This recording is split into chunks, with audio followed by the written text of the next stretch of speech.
वंदे। कोशिश करूंगा कि मेरी बातों से किसी को कष्ट ना हो, इसलिए नहीं कि मेरे पास कष्ट पहुंचाने का कारण नहीं है, बल्कि इसलिए कि कष्ट पहुंचाने में ही इस देश की ऊर्जा जा रही है। जिन ओहदेदारों को मलहम लगाना चाहिए वो नमक की बोरी लेके जख्मों पे छिड़कते हैं। हरिवंश राय बच्चन जी की आत्मकथा का एक खंड है पहला, जिसका शीर्षक है क्या भूलूं क्या याद करूं। तो मेरे लिए यह अवसर 150वीं वर्षगांठ या सालगिरह इस खूबसूरत गीत का एक अवसर भी है आकलन करने का। माननीय वाइस चेयरमैन साहब, यह बिला वजह नहीं है कि वर्षगांठ में एक शब्द है गांठ और सालगिरह में एक शब्द है गिरह।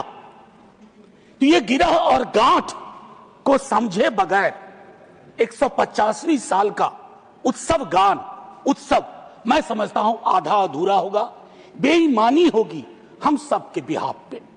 मैं क्रमशः कुछ बातें आपके समक्ष रखूंगा, कोशिश करूंगा कि मेरी बातों से किसी को कष्ट ना हो, इसलिए नहीं कि मेरे पास कष्ट पहुंचाने का कारण नहीं है, बल्कि इसलिए कि कष्ट पहुंचाने में ही इस देश की ऊर्जा जा रही है।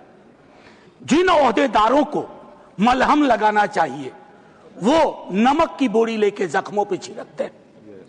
तो इस परिपाटी को बंद करने की चेष्टा होनी चाहिए। मुझे स्मरण है कि कई साथियों से जब बात होती है, सत्ता पक्ष के भी हैं, वो भी ऐसा ही विचार रखते हैं।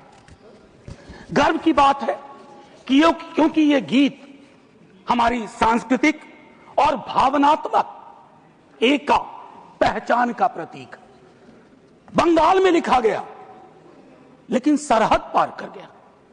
सिर्फ इसलिए नहीं कि इसके बोल बहुत अच्छे थे, इस गीत के स्पिरिट को देखिए। इस गीत का स्पिरिट बंगाल से पंजाब पहुंचता है, जहां इसको जानने वाले लोग नहीं थे, इसके शब्दार्थ को भावार्थ को समझ रहे थे। इसलिए मैं कह रहा हूं कि विविधताओं के बावजूद बहुलवादी संस्कृति इस देश का हिस्सा रही है। हम ऐसे ही पले बढ़े हैं। कोई नुक्कड़, कोई गली, कोई गांव नहीं है जहां हमने हिंदू, मुसलमान, सिख, ईसाई, नास्तिक ना दिखे हों। आजादी की लड़ाई में सबका योगदान, हिंदू, मुसलमान, सिख, ईसाई और नास्तिक भी। अपने जीवन के एक बड़े हिस्से में मैं भी नास्तिक, जब मैंने भगत सिंह को पढ़ा मैं नास्तिक क्यों, तो मुझे गर्व होता था कि भगत सिंह वाली परंपरा। एक चीज मैं इससे पहले कि कहूं, एक महत्वपूर्ण चीज कहना चाहता हूं। मैं इस सदन में जितनी बार बोला हूं, नेहरू जी जरूर यहां चर्चा में आते हैं। जवाहरलाल नेहरू। सर, मैं कांग्रेस का नहीं हूं, लेकिन अपने को नेहरूवादी मानता हूं, गांधीवादी मानता हूं, अंबेडकरवादी मानता हूं, और परस्पर विरोध नहीं है। इनका तब के वक्त में विरोध था, लेकिन मैं आज कह रहा हूं अगर कोई ऐसी व्यवस्था हो कि ये पृथ्वी पे आएंगे ना, तो ये एक मोर्चा बना लेंगे एक साथ मिलकर। आज की हकीकत के संदर्भ में मैं क्यों कह रहा हूं, एक छोटी चिट्ठी, आजकल चिट्ठियां पढ़ी जा रही हैं सर, लेकिन चिट्ठियां पढ़ने में लोग थोड़ी बेईमानी कर रहे हैं। सेमीकोलन के बाद का हिस्सा पढ़ते हैं, पूरा पत्र नहीं पढ़ते हैं। अमृता शेरगिल जी जवाहरलाल नेहरू जी को लिख रही हैं, यह है नवंबर 6, 1937। सर गौर कीजिएगा, बहुत प्यारी खूबसूरत चिट्ठी है। यह चिट्ठी कहती है, उनकी किताब मिली थी आत्मकथा। यह चिट्ठी कहती है, my dear Jawahar, as a rule I dislike biographies and autobiographies. They ring false, pomposity or exhibitionism. But I think I like yours. You are able to discard your hello.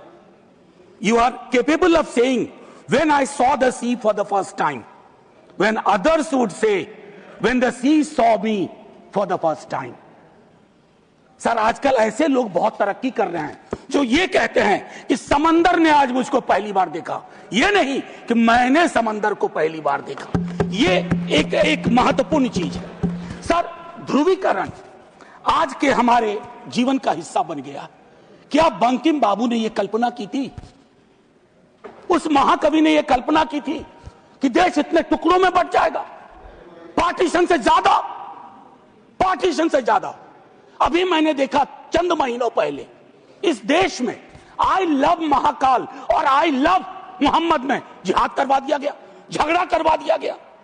I can love every God simultaneously, yet I want to remain in peace, in prosperity, seeking justice and getting it. ये रवायत क्यों खत्म हो रही है? Sir, ये निकेन प्रकारेण चुनाव जीत जाए, मैं बधाई देता हूं। चुनाव जीतना एक कला है, हो सकता है ये इस कला में आप निष्णात हो, लेकिन सर मैंने कहा था मैं चोट नहीं पहुंचाऊंगा, लेकिन चुनाव जीत जाए और देश हार जाए, देश टुकड़ों में बट जाए, गलियों गलियों में नफरत की फसल हो, ये कौन सा वंदे मातरम है? ये कौन सा वंदे मातरम है?